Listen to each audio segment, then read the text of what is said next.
अमावस्या की काली रात, शमशान घाट, जहां मतलब दिन में भी जाने से लोग डरते हैं, वहां अतुल नाम का एक लड़का एक पेड़ के नीचे बैठा है, आंखें बंद। और माहौल भी बड़ा अजीब है। उसके सामने एक जानवर का ताजा कटावा सिर रखा है जिससे खून बह रहा है। हाँ, और वो कोयले से बने काले घेरे के अंदर है, उस पर नींबू रखे हुए हैं और वो लगातार कोई मंत्र पढ़ रहा है। और ये जो पूरा दृश्य है, ये स्केरी क्रोकोडाइल नाम के एक यूट्यूब चैनल की एक बहुत ही मशहूर एनिमेटेड कहानी की शुरुआत है। आज हम इसी कहानी की गहराइयों में उतरेंगे। बिल्कुल, हम अतुल की कहानी को परत दर परत खोलेंगे।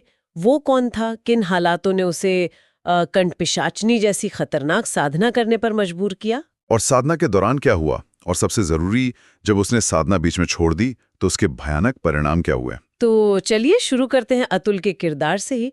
वो कोई मतलब शुरू से कोई बुरा इंसान नहीं था, है ना? नहीं, बिल्कुल नहीं।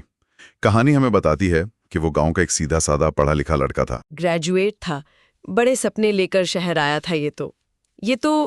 ये तो हजारों लाखों युवाओं की कहानी लगती है। आपने बिल्कुल सही कहा, और शायद यही इस कहानी की सबसे मजबूत कड़ी है। अतुल का किरदार बहुत रिलेटेबल है।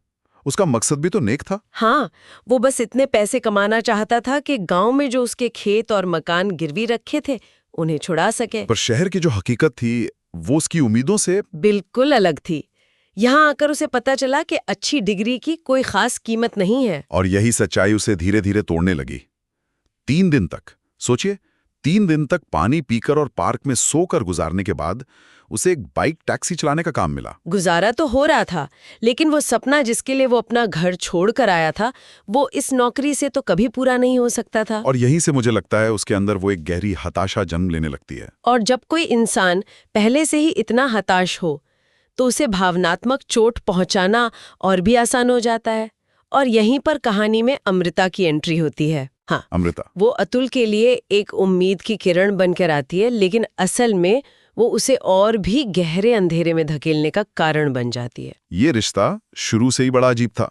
हाँ, एक देर रात की राइड पर उनकी मुलाकात होती है और अमृता मतलब पहली मुलाकात में बहुत ज्यादा फ्रेंडली होकर उसे अपना नंबर दे देती है। अतुल, जो गांव के उस सीधे साधे माहौल से आया था, वो इसे शायद सच्चा प्यार समझ बैठा। और यही कहानी शहरी और ग्रामीण सोच के फर्क को बहुत अच्छे से दिखाती है। बिल्कुल। अतुल के लिए एक फिजिकल रिलेशन का मतलब था शादी, जिंदगी भर का साथ, ये उसके संस्कार थे। पर अमृता के लिए ये बस एक कैजुअल रिलेशनशिप था, टाइम पास। वो एक मॉडर्न शहरी लड़की थी जिसके लिए शायद ये सब कोई बड़ी बात नहीं थी। दोनों अपनी अपनी जगह गलत नहीं थे, आप ये कह सकते हैं। बस उनकी दुनियाएं बिल्कुल अलग थीं। और यही फर्क उनके रिश्ते के टूटने की वजह बना। जब अतुल ने शादी की बात की तो अमृता ने ना सिर्फ उसे मना किया बल्कि उसका मजाक उड़ाया, उसे उसकी आर्थिक औकात याद दिलाई। और फिर वो बात कही जिसने अतुल को पूरी तरह से तोड़ के रख दिया।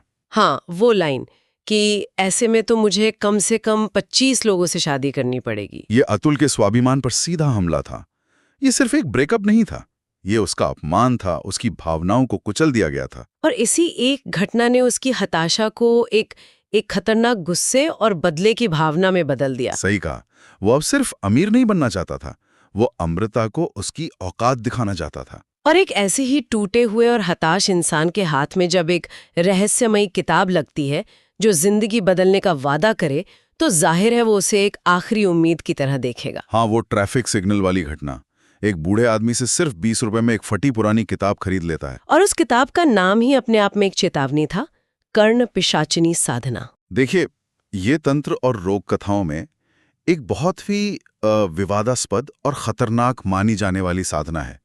माना जाता है कि इसमें एक ऐसी शक्ति को सिद्ध किया जाता है जो आपके कान में आकर आपको भूत, भविष्य, किसी के भी मन के राज सब बता सकती है। बिल्कुल, मतलब एक ऐसी शक्ति जिससे कोई भी रातों रात अमीर और ताकतवर बन सकता है। लेकिन इसकी एक बहुत बड़ी कीमत चुकानी पड़ती है। हाँ, इसे हमेशा एक तामसिक मतलब नकारात्मक और अपवित्र शक्ति माना गया है।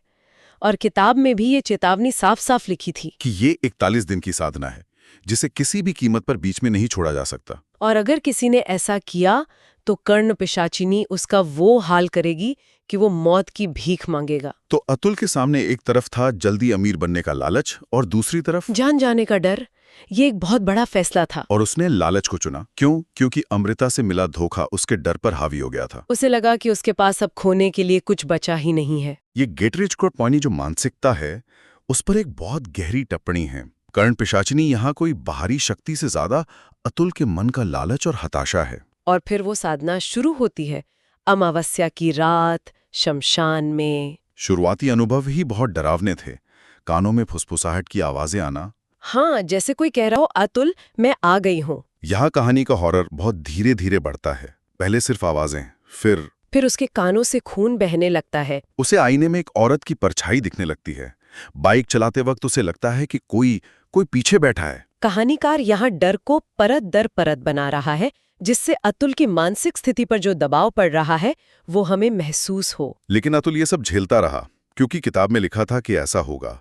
वो इसे साधना की प्रक्रिया का हिस्सा मान रहा था। पर 21वें दिन कुछ ऐसा हुआ कि उसका विश्वास टूटने लगा। और वजह कोई भूत प्रेत नहीं बल्कि अमृता ही थी। हाँ, उसने अमृता को एक बहुत अमीर लड़के के साथ देख लिया। वो लड़का, उसकी महंगी कार, ये सब अतुल की पहुंच से बहुत दूर था। उसे देखकर अतुल का भरोसा डगमगा गया। उसके मन में पहली बार शक पैदा हुआ। क्या ये साधना सच में काम करती है? क्या मैं कभी इतना अमीर बन पाऊंगा? तो क्या आपको लगता है कि इसका कारण सिर्फ वो भयानक अनुभव थे, या अमृता को किसी और के साथ देखना ज्यादा बड़ा ट्रिगर था? ये बहुत अच्छा सवाल है। मेरे ख्याल से अमृता को देखना ही असली टर्निंग पॉइंट था। अच्छा। हाँ, क्योंकि अब तक जो भी डर था वो साधना का हिस्सा था, एक प्रोसेस था। लेकिन अमृता को उस लड़के के साथ देखकर उसका मकसद ही हिल गया। मतलब जिस लड़की के लिए वो ये सब कर रहा था, वो तो बहुत आगे बढ़ चुकी थी। इस घटना ने उसके मन में शक का बीज बो दिया। और इसी शक और टूटे हुए मन के साथ जब वो उस रात शमशान गया तो उसे कई सांपों ने घेर लिया। लेकिन फिर एक औरत जिसकी सिर्फ सुनहरी चूड़ियां दिखी, उसने उन सांपों को वापस बुला लिया। इस घटना ने उसे पूरी तरह तोड़ दिया। और उसने साधना बीच में ही छोड़ दी। बिल्कुल। ये एक तरह का आखिरी टेस्ट था जिसे वो पास नहीं कर पाया। शायद अगर उसका विश्वास मजबूत होता तो वो डटा रहता। लेकिन शक और डर के कारण उसने वो फैसला ले लिया जिसकी सबसे बड़ी मनाही थी। उसने साधना छोड़ दी। चलिए यहाँ एक पल के लिए रुकते हैं। ये कहानी का सबसे अहम मोड़ है। उसने चेतावनी पड़ी थी, वो जानता था कि परिणाम भयानक होंगे, फिर भी उसने ये फैसला लिया। ये दिखाता है कि उस वक्त उसका मानसिक संतुलन और आत्मविश्वास दोनों ही किस हद तक बिगड़ चुके थे। हाँ, वो उस बिंदु पर पहुंच चुका था जहां उसे लगने लगा था कि न साधना पूरी होगी और न ही उसे कुछ मिलेगा। एक हताश इंसान का फैसला था। और यहीं से कहानी असल हॉरर में दाखिल होती है। साधना का डर कुछ भी नहीं था उस डर के मुकाबले जो अब शुरू होने वाला था। साधना छोड़ते ही अतुल की जिंदगी एक तरह से नर्क बन गई। उसे पायल की आवाजें सुनाई देती, बंद कमरे में कोई उसे जोर से मुक्का मारता। सुकून पूरी तरह खत्म हो गया था। और फिर वो घटना आती है जो कहानी को एक नए लेवल के हॉरर पे ले जाती है। उसके मुंह से तिलचट्टों का निकलना। हाँ, ये बहुत ही भयानक कल्पना है। इसे बॉडी हॉरर कहते हैं, है ना? जहाँ डर आपके अपने शरीर से ही पैदा होता है। बिल्कुल, आप इसे भाग नहीं सकते। ये दिखाता है कि साधना का असर अब उसके बाहर नहीं बल्कि उसके अंदर तक पहुंच चुका था। और वो तिलचट्टे बाथरूम में इकट्ठा होकर एक खूबसूरत औरत बन जाते हैं जिसकी आंखें लाल थीं। तंत्र मंत्र की कहानियों का एक क्लासिक ट्रोप है ये, जहां बुरी शक्तियां अक्सर खूबसूरत रूप धर कर आती हैं। उस औरत ने उस पर जानलेवा हमला किया, जिससे बचकर वो बेहोश हो गया। लेकिन जब उसे होश आया तो न कोई चोट थी न बाथरूम में तिलचट्टे थे। और यहीं से अतुल को लगने लगता है कि शायद वो पागल हो रहा है। ये साइकोलॉजिकल टॉर्चर की इंतहा है। जब सच और वहम में फर्क ही न कर पाए तो दिमाग काम करना बंद कर देता है। एक रात वो अपने घर में सोता है और आंख खुलने पर खुद को उसी शमशान में पाता है। और न किसी को बता सकता था, न किसी से मदद मांग सकता था, पूरी तरह अकेला। और इन्हीं घटनाओं के बीच एक रात उसे अचानक किताब की वो आखिरी और सबसे भयानक चेतावनी याद आती है। किसी भी कीमत पर साधना बीच में नहीं छोड़नी है। पल उसके कमरे के कोने में कर्ण पिशाचिनी अपने असली भयानक रूप में प्रकट होती है। इस बार वो सुंदर नहीं थी। उसका चेहरा काला स्याह, आंखें लाल और कान कंधों तक लटके हुए थे। ये उसका असली रूप था। कहानी यहाँ ये बताती है कि लालच और शॉर्टकट का असली चेहरा हमेशा भयानक ही होता है। अतुल ने फिर भी आखिरी मौके की भीख मांगी। उसने हिम्मत करके पूछा, मैं साधना पूरी कर लेता तो क्या मैं बच जाता? और कर्ण पिशाचिनी ने उसकी आंखों में देखकर सिर्फ एक शब्द कहा। हाँ, वो एक शब्द किसी भी शारीरिक हमले से ज्यादा क्रूर था। यकीनन। वो एक शब्द अतुल के लिए किसी जहर से कम नहीं था। उसने अतुल को उसकी सबसे बड़ी गलती का एहसास कराया। ये एहसास कि वो मंजिल के कितने करीब था और उसने अपनी ही बेवकूफी से सब कुछ बर्बाद कर दिया। ये एहसास मौत से भी बदतर सजा थी। और फिर कर्ण पिशाचिनी ने अपना मुंह अतुल के कान के पास ले जाकर एक ऐसी अमानवीय चीख मारी, जैसे सैकड़ों औरतें, बच्चे और जानवर एक साथ चिल्ला रहे हों। वो चीख इतनी तेज थी कि अतुल के कानों से खून बहने लगा और उसके कान के पर्दे फट गए। और यहाँ कहानी का प्रतीकवाद देखिए। कर्ण पिशाचिनी, जिसका नाम ही कर्ण यानी कान से जुड़ा है, वो शक्ति जो उसे कान में सब कुछ बताने वाली थी, आखिर में उसके सुनने की शक्ति ही छीन लेती है। ये दिखाता है कि लालच का रास्ता आपको बाहरी दुनिया की अच्छी आवाजों के लिए बहरा बना देता है। कहानी का अंत बहुत ही मार्मिक है। कुछ दिनों बाद शहर के एक बस स्टॉप पर फटे कपड़ों में एक आदमी बैठा दिखता है। वो अतुल है। उसके कानों के पास खून के सूखे निशान हैं। वो कुछ सुन नहीं सकता, बस मुस्कुरा देता है। और उसके सामने वही फटी हुई किताब रखी रहती है। जब कोई किताब उठाता है तो वो कांपते हाथों से कुछ कहता है। लोगों को लगता है कि वो 20 रुपए मांग रहा है, लेकिन असल में वो कह रहा होता है साधना नहीं छोड़नी चाहिए थी। वो दूसरों को चेतावनी देने की कोशिश कर रहा है, लेकिन अब उसकी आवाज किसी तक नहीं पहुंच सकती। तो कुल मिलाकर ये कहानी सिर्फ एक डरावनी कहानी नहीं है। ये आज के समाज पर, सपनों और हताशा के बीच जूझते युवाओं पर एक टिप्पणी है। बिल्कुल। ये कहानी इसलिए इतनी असरदार है क्योंकि ये अलौकिक होते हुए भी बहुत वास्तविक लगती है। अतुल कोई बुरा इंसान नहीं था, वो बस एक हतराश इंसान था जिसने गलत रास्ता चुन लिया।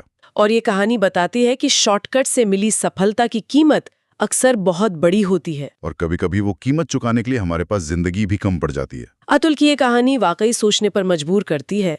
ये एक सवाल छोड़ जाती है कि जब उम्मीदें टूटती हैं और सब रास्ते बंद नजर आते हैं, तो इंसान सही और गलत के बीच की उस महीन रेखा को पहचानने में कैसे और कहाँ चूक जाता है।